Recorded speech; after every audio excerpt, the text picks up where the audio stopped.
gentlemen, boys and girls, and Terrans of all ages, welcome to the Hyperion Theater and the making of Guardians of the Galaxy Mission Breakout. To begin our special presentation, please welcome the Vice President of Disney California Adventure Park and Downtown Disney, Patrick Finnegan.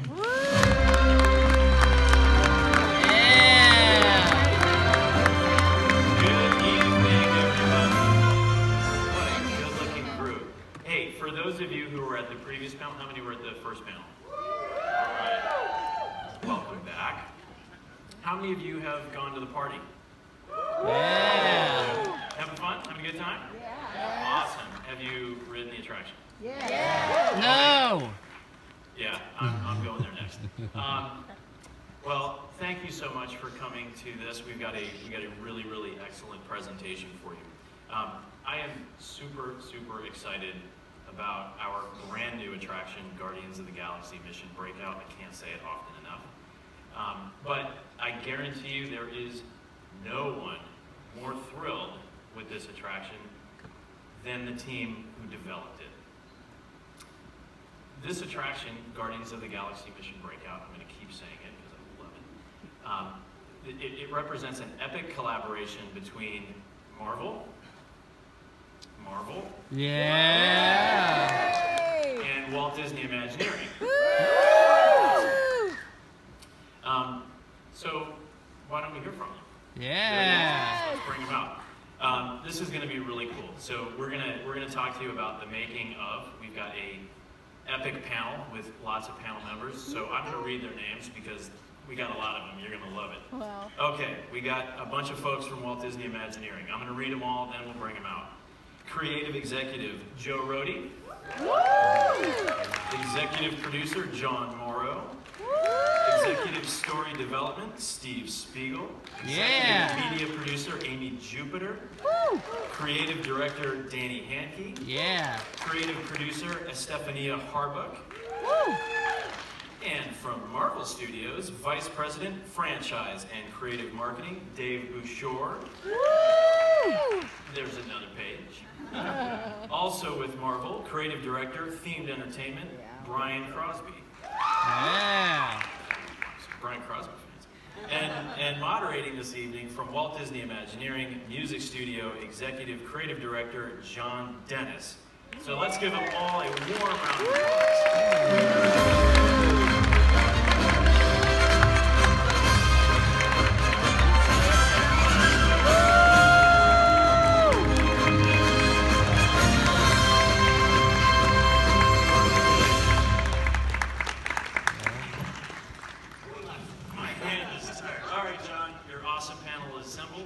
Have at it.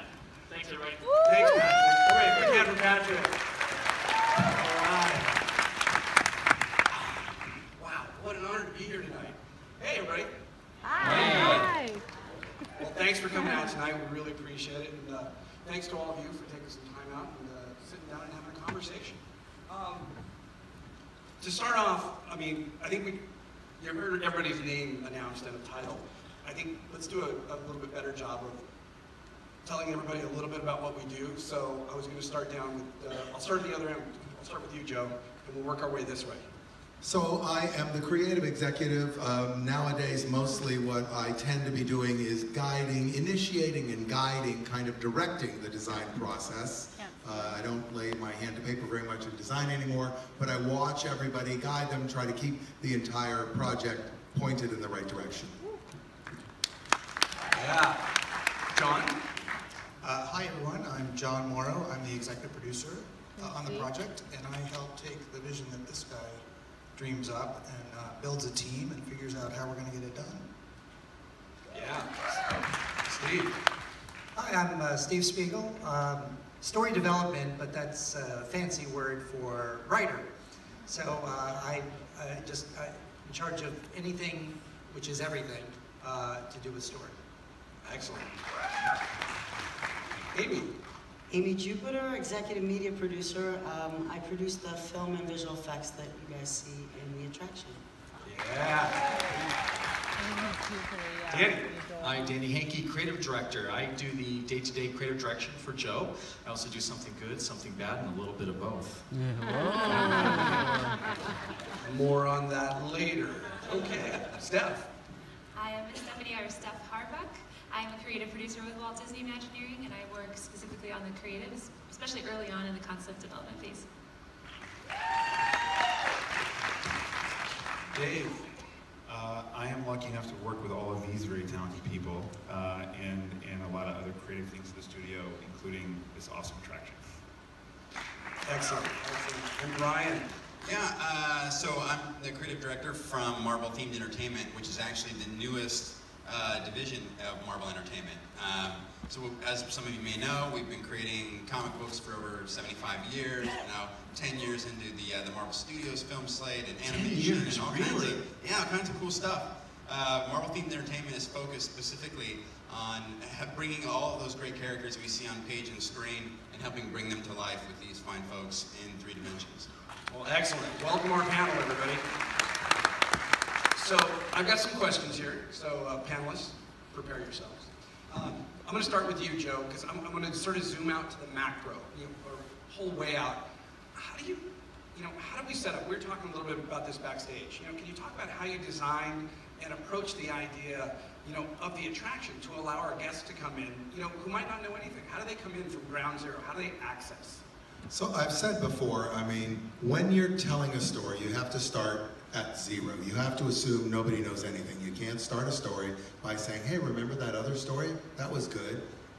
Doesn't work. Right. So in our business, we don't necessarily get to use words to tell a story, possibly never. So you're really telling the story through form. It's the form, right? So we're starting at this long view of a building. We're trying to use the form of what the blockiness of the building already suggests the fortressy aspect, which is going to get us to the idea that people are stuck inside, imprisoned, right? And then you have the arrogance and kind of blinginess of the collector, a person who gathers things, who accumulates wealth. So the gold, there's just gold on everything, like a Russian gangster, kind of gold on everything.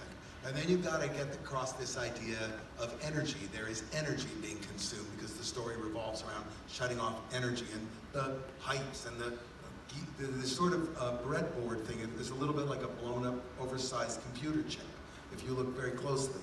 So you're basically using the form language as a language. And a lot of people would think, well, that's not a real language, but in fact, our ability to speak words and our ability to perform mime evolved simultaneously, and you can really get a full language without words from using movement, from using form, from using action, and something that people can really understand without having to know anything before. Tremendous. Wow. So I'm going to go right next door. John Morrow. So now you've got this big idea. Now we got to make that happen, right? That's a big challenge. Can you talk a little bit about that? You're leading this group now to start off. Talk a little bit about that. Yeah, and it truly is all about people. I know some of you are even in the audience. There's some of the people now. Yeah. But here's a lot of our team, and that's really what it starts with. When we take a great idea, we need to figure out how we're going to execute it. And I think the biggest challenge is we had very little time, and we had to make this spectacular. There's such a high bar already with what was there, and to make sure we were living up to what the story and characters of Guardians of the Galaxy is, it had to be really spectacular. So with that, it starts with people, really. We had to really choose all the right people of our team, and it's more than just sitting up here. It's a lot more even than there. It's really hundreds, so that's what really made it successful.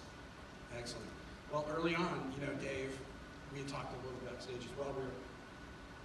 This all came to you guys. What was your initial reaction, to the attraction concept? And more importantly, how did Marvel collaborate with WDI? My initial reaction was jackpot. We get to work on an attraction at Disneyland. This is amazing. Like, you get to be a part of an incredibly magical place that means so much to so many people, obviously, around the world. And so it was, I think what Joe said about energy, like it was energy, like it was excitement, and these are some images of a few of us with James and Kevin riding it early on with this team. And you know, the fun part about working on this for me and a lot of us at the studio and working with this team was the ideas and the big ideas.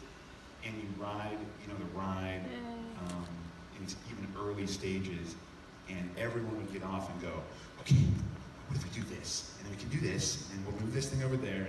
And Joe, which is like, I'm the craziest energetic person I know, and Joe takes me and makes me look like a little puppy dog. But that's what was amazing about it, and that was, you know, for our initial reaction, a lot of us at the studio, the parks mean so much to us, and this being the first sort of foray into that the possibility to then look at what were the big ideas and what could we do inside of that. And you know, we did Guardians 1 when James did that film, and this scene in particular that the ride is largely based on is how many Easter eggs can we jam in that room, and I think Brian's going to talk about that a little bit later, is that's the fun part, you know, for us and for the fans is watching the movies over and over and finding all the fun things and those big ideas. But yeah, that initial reaction was, what can we do? And last night when we got to ride it finished, this is my favorite picture. I'm getting this framed because I was lucky enough to be with this amazing group of people, and their reactions, Michael Ricker's reaction was exactly what you expect, which he was just freaking out. He was like, this is amazing, you know, he's in the merch shop, looking at it, doing all of that. And I think that was the thing, was the initial reaction was, how do we take all of those big ideas and get it to here, and it was amazing. And these guys did it. By the way, isn't that Zoe behind the